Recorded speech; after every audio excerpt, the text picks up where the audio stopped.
I'm curious, Jackie, what you were struck by that perhaps you didn't know, or something that you felt was significant that you had not remembered as clearly. Well, Scott, the takeaway for me of this doc still is that moment when they're asking Michael Jordan why he had to be so difficult on all of his teammates. And he has that moment where he tears up. And I think all of us forget how hard it is to do what Michael Jordan did and to drag these people along and to have that tough love that so often pro athletes speak of. And yet we see this tender moment with Gus Lett, his beloved security guard, who became a great friend, who we now learn from this documentary, he was calling in the middle of the night, sobbing because he missed his own father. Michael Jordan was a human being with feelings.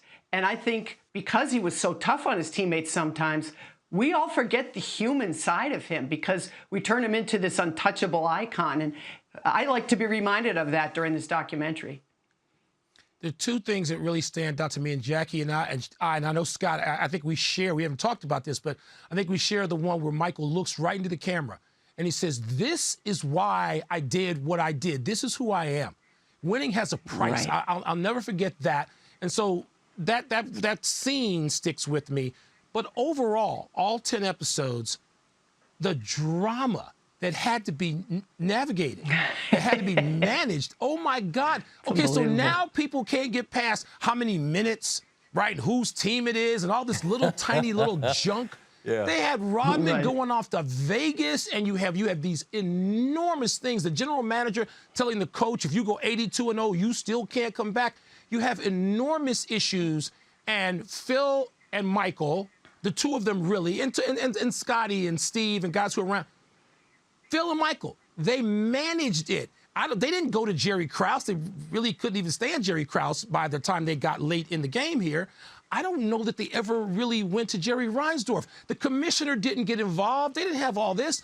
These guys managed it, and they won. They won all the time. Do you know today, think of how a team would become frayed if you knew of any one of these episodes, much less like every year there was something monumental. And you look at it, and I was there, and Jackie was there, and you just go, oh, my God, how did they win with all this going on? And I admire it even more when I look back on it. All right, Michael, pretend it's PTI and we got 2 minutes on the clock. That leaves a minute for each of you, and I'll start with you, Michael. With age, we get context, and that's a good thing.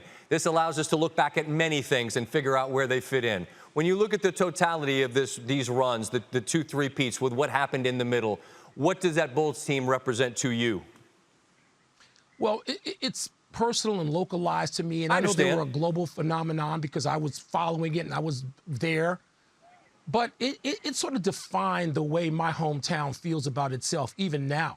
I mean, the first one was nearly 30 years ago, and the last one was 22 years ago.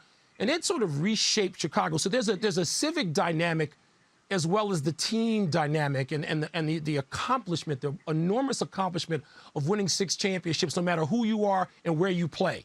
But I mean, a lot of the pride of Chicago, yes, the 85 Bears were a great, great team, and the Cubs won in 16, and that's a personal highlight for generations of people. But, man, 6 championships in 8 years, I don't know that anything, and I do mean anything, inside or outside of sport, whatever arena you want to consider, sort of defines the place and the sense of pride that people have in this. Whatever people are taking away around the country or the world in watching this, can you imagine what people feel in Chicago when they relive this? Mm-hmm. Jackie?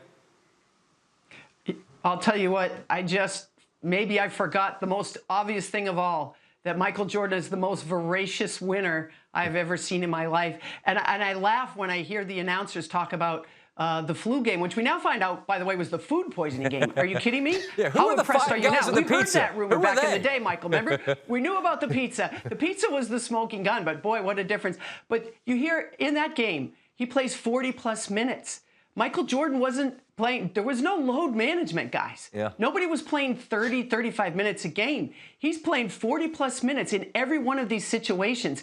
And in the Utah series, he's short on every shot because he's mentally and physically exhausted. And yet, when it matters, what happens?